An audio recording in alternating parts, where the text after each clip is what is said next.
Yeah, it's Joe up here in Bloomington, Indiana, just up the road from you, with some pretty lousy band conditions. I just looked, and the K index and the A indices are both way out of whack, so we've must have suffered a bit of a solar disturbance. Anyway, I just wanted to say good afternoon to you, and hope you're having a nice start to the weekend, and let you know you're 5 and 8 to 5 and 9 up here in Bloomington. KC9VKV, this is Joe, K9UR, go ahead. Roger, K9UR, this is KC9VKV, and Joe, what kind of a radio are you running today, sir? Well, this is an old ICOM transceiver, IC738, dating from the mid-90s. It's actually was just doing a checkout ahead of field day. This is one of the rigs that's a speaker and tuner and all that good stuff. So I thought I'd put it online today and make sure it was still operational, which it seems to be, although I just turned it on. It likes to drift around a little bit for the first 15 or so minutes till it stabilizes, but that's what I'm running here. Microphone is just a homebrewed mic using an Electret element, and there's no real adjustment for equalization or transmit bandwidth. It's pretty much set, stock crystal filters. Go ahead. Roger, Joe. Well, gosh, you have come forth with the major improvement for that radio by going to an Electret microphone, because Electret microphones have so much better extensive top-end articulation than a regular dynamic microphone. So you have circumvented the need for equalization by using that Electret microphone. The only other thing, I know you have a really nice top end, but I have a thing called a crisper. I don't know if you ever heard me talk about that, but it's a you know what a phono jack is? It's got a rubber sleeve, tapered rubber sleeve where the wire comes in. Well, I take that rubber sleeve and I take a razor blade and I cut it right where it starts to taper. And then I have about an inch piece of rubber with a hole in it there that just fits the Electret microphone, and then gives about a half an inch of round substance right off the microphone, going into the microphone. And what this does, it rearranges the articulation level about maybe 6 or 7 dB at around 7 kc. So it just really does spice the audio up on the top end. Roger. Oh, that's interesting. Okay, so the rubber connection is going onto the front of the mic, like a megaphone, if you will, into the microphone. Is that right? That's exactly right. And if you have, the end that you don't cut will exactly fit over those electric microphone housings, and then stick out maybe about a half an inch or a quarter of an inch. And what that is a passive equalizer in effect, Roger? Oh, yeah, very good. Well, there's lots of tricks. That's a good one. That's a really good one. In fact, I think I've seen maybe some microphones that have incorporated that into the case of the microphone. I think a Motorola comes to mind. But that's interesting. Okay, and do you ever experiment with some capacitance across the back of the mic element? Have you ever messed around with that in parallel to the mic element to adjust the bass or the treble? Go ahead. No, but you have to have a load resistor, because if you're using like an ART preamp that furnishes 48 volts, you're going to have to drop that voltage down to about 8 volts, and that will be a parallel resistor across, you have two outputs from that Electret microphone. One's ground and one's the high side. And so you're going to be putting about 2.2K resistor across the ground to the high side to lower the voltage on, say, a 48-volt phantom power supply. Roger, roger. Phantom power supply. Roger, roger. Yeah, okay, yeah, very good. Yep, that's exactly right. I'm running about 9 volts, 8 to 9 volts, whatever the battery that is that I latched up. I think it was a 9-volt battery, one of those lithium batteries. It's going on 3 years. It just never runs out. It's got a make or break contact with the microphone PCT, so it doesn't keep the element powered when it's not in transmit mode. Anyway, okay, very good. So the CRISPR, that's a neat idea. And of course, a lot of radios are using the Electret elements now. And that's exactly why I chose it, because it's very, very broad, flat response from 20 to 20,000 cycles. And okay on the resistance and the phantom voltage. Yeah, I think we're on the same page. Anyway, I like the homebrew microphones. I've homebrewed several of them. Stick them in different chassis. Probably the most popular chassis would be something like an static, what is it, the D104. But I've done it with lots of different microphones.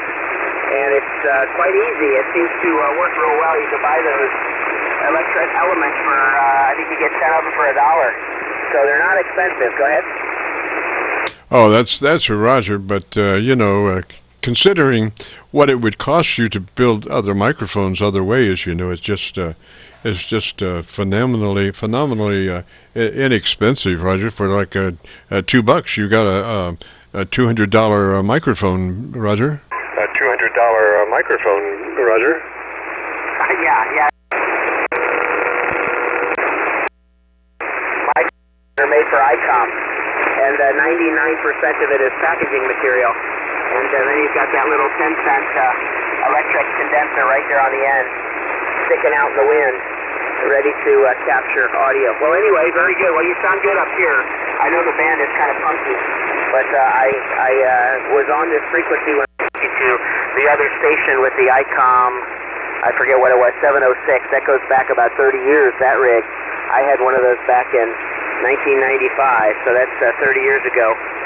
But anyway, very good. Well, I won't hold it. I'll let you work some more stations. I know there's probably guys on here that have controls they can adjust. I'm limited to to me, myself, and I, or like you said, home brewing, and that's a neat idea on the CRISPR. I'll look through my junk bin and see if I can find some of those phono plug, I guess you call them insulators, or what, the outside shell of the phono plug. That's a neat idea. I'll have to give that a try, Jim. Anyway, back to you at KC9VKV. This is K9UR.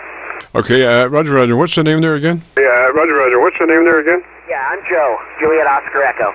Okay, Joe. Maybe you might be just faintly over mod on your ALC. Let's go to your ALC real quick. And as you say the word audio, spoken just as you would speak any other word, don't stress it, just say it. And then with the mic gain in hand, adjust your mic gain for 7 or 2/3, whichever comes first on your ALC meter. Roger? ALC meter, Roger. Yeah, okay, very good. Yep, 1, 2, 3, 4, 5, 5, 4, 3, 2, 1. It looks like that's better. Yeah, I was probably, I was talking into the mic instead of across, which I normally talk across it. But for whatever reason, the way I was holding it was not good, and so it was probably putting a lot of breath into it. I've got a homebrew, like a little pop filter I made, and that helps as well. Go ahead. Oh, Roger. Yeah, but they're like $3, $4, and a real one just does an amazing job of taking out all the stuff that you don't want to transmit, and then you can adjust your Electret microphone any way you want, because the idea behind the foam windscreen is, they try to put it inside the grill, and that just doesn't work. A foam windscreen has to fit over the whole microphone assembly in that front area. That gives it a chance to move those wind currents before it even gets to the grill of the microphone. Roger? Of the microphone, Roger. Oh, yeah, that makes sense, because then you don't get the harmonic vibration of the grill when the wind leaves the grill. Yeah, that's good. I use a couple of, dare I say, you laugh, but I use a couple of old gym socks and cut them off, kind of halfway down, and they fit right over the microphone head, and it works great. It's not foam, it's cotton, but it seems to work pretty well. Roger, Joe. Yeah, there's nothing that works like a real foam windscreen, though. I'll tell you that. I mean, I've got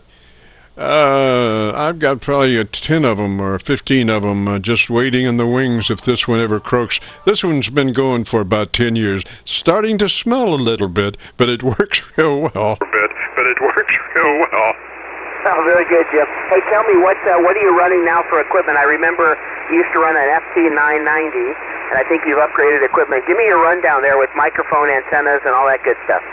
All right, this is a homebrew Electret microphone, again being terminated by a 2.2 ohm resistor, 2.2K, feeding an ART preamp, which is, that furnishes 48 volts phantom power. So you got to bring that voltage down to make those Electret microphones work real well. So I use 2.2 K ohm, and I'm not really sure, but it works really well. It knocks the voltage down to where they work really well.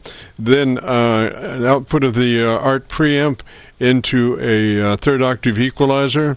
Then there's a split, and one split goes to the radio and the other split goes to the video audio mixer, and so that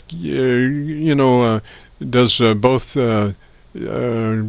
duty for both the radio, and the radios are 7300, and so it gets the third octave equalizer output, as does the audio mixer for video, Roger. The audio mixer for video, Roger. Okay, and you're running about 2.8, 2.9 bandwidth? Yeah. Yeah.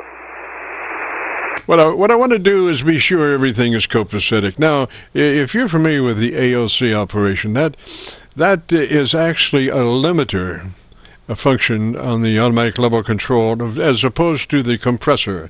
Compressor operates very slow attack and very slow release, whereas your ALC limiter works very, very fast and like that. So when you force that, or just run like 7 or 2/3, it's already starting to limit, and that's the neat part about that, because you just kind of wind up compressing that upper end pretty hard, and a nice sibilance is right there as you continue to force at about 7 or 2/3, Roger.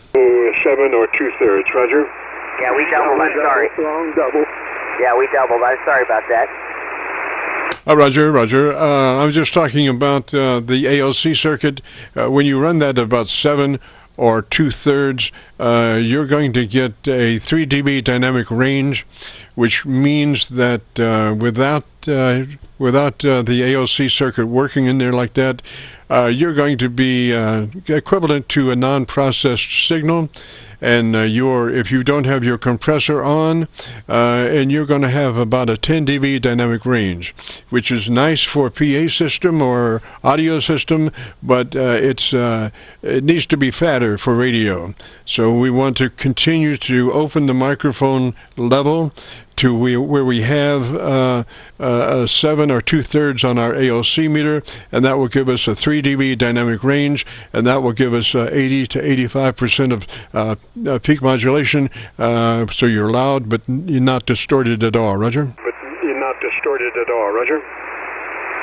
Oh, yeah, okay, very good. Yeah, so about 3 dB of dynamic range versus 10. Okay, very good. Jotting that down here. Well, listen, Jim, I'm going to have to run here. I got a phone call I have to return, but it's good to hear you on, and I was just saying that it's a bit different than the old days with Charlie DZL sharing his recordings of airplanes and all that fun stuff. That goes back a few years. So anyway, I'll bid you farewell and have a nice weekend. And thanks again for being out here helping all the hams get their equipment squared away. It's always appreciated. KC9VKV. This is K9UR. I'll listen out, Jim. Go ahead. Roger, Roger, Joe. Good to talk at you, sir. Thanks for dropping by. And if you want to hear your audio, I finally got my...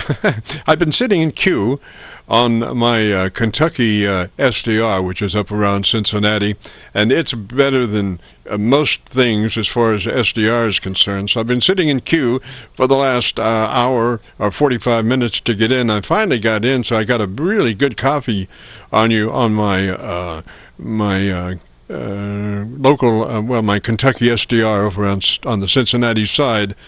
I'm sorry. It's on the Kentucky side at Cincinnati. Get all that worked out. And so I didn't have a good copy on you. So if you want to hear your audio, if you go to YouTube and do a call letter search for KC9VKV, followed by the word logbook, will take you to this recording. It'll be cut number 1 in a series of 3400, and I'll have it uploaded by noon tomorrow. Roger? Uploaded by noon tomorrow. Roger?